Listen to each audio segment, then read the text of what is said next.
Hi, I'm Bob Rankin. I'm an artist and art educator, and I've been painting and teaching for almost 40 years now, and I absolutely love it.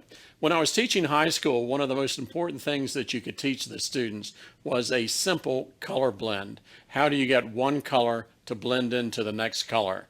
And I'm going to show you that today, and I hope that you enjoy it. So what we're starting off with is white, and this is titanium white. And I always put down twice the amount of white that I do with any other color. It just seems like we use that much more paint. In addition to that, I'm going to be bringing in some yellow, and this is lemon yellow that this is in the starter kit. And with that, just a liberal amount of yellow there. And then I'm also going to be using some Matisse Southern Ocean Blue. And it just gives you a wonderful super saturation of pigment. It's a great, great color to work with. So now how would you possibly use this? If you think about color blends, they're so important in landscapes to get the sky, if you're going from light to dark in the sky. And in this case, I've brought in a painting for you that was based on an underwater diving experience that I had in the Fiji Islands. So take a look back here, and you can see that I have a really nice light to dark color blend. And it's always much easier if you remember the old Ford automobile, the Ford Limited, LTD, light to dark.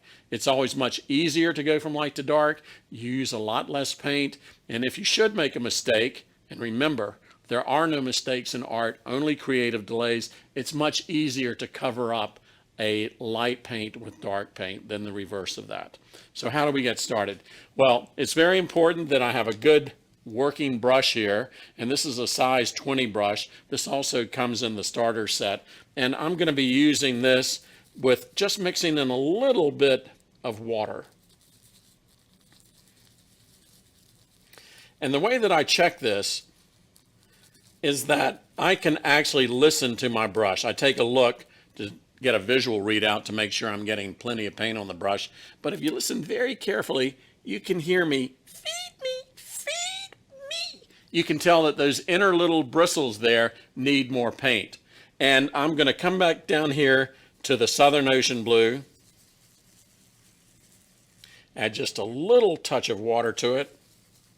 And as long as you're blending the same consistencies, meaning the same amount of water to paint, or if you're working with a binding agent like matte medium or gel medium, that you have the same amount of each of those in the paints that you're mixing. And again, I'm working that brush back and forth, back and forth, back and forth, and you can see that that paintbrush is super saturated with paint. So at this point, I'm going to go ahead and apply that first layer. And you can see it's really opaque. I'm getting a really nice coating. And because it's thick and because it's opaque, it's going to give me a little bit more drying time, which is so crucial when you're working with acrylics. Now, I want that to go a little bit darker, light to dark. And again, I work that brush. You can hear how much I'm putting pressure on with that brush to get that paint into those bristles. So at this point, I'm coming back in, and you can see that that paint, even though it's got a lot of phthalo in it, is very opaque. Now, you can see that it's definitely different between this value of lighter blue and this darker value. How do I get them to blend in? I am using a figure-8 method here, and if you see, it's almost like I'm figure skating. I'm going back and forth, and I'm also lightening up on the amount of pressure that I'm applying to the brush. Previously, I was really digging into that surface, and now I'm just barely touching it. That's called feathering it in. And you can see that that's a real nice color transition. So what if I wanted to lighten that up? Down at the base, just for a little experiment, I'm going to take a little bit of this light blue, bring in some of the yellow, just a little touch of water here, and again working that brush back and forth, a lot of pressure. Down here, let's see if I wanted this to go light. So here you can see that strong contrast, but then how do I get it to blend in? Again, figure 8. Bring in a little bit more water.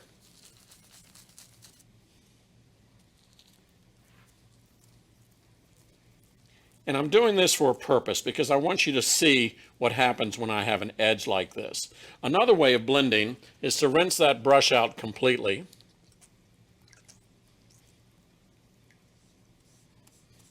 Then I'm going to mop it up, get as much of that water out on the edge of your container.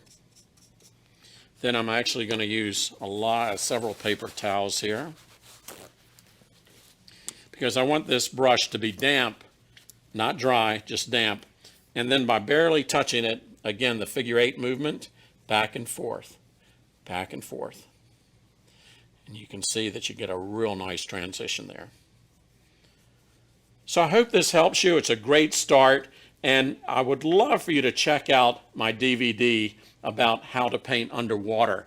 It's going to be an exciting DVD, and it uses this in the painting itself. So thank you again. My name's Bob Rankin.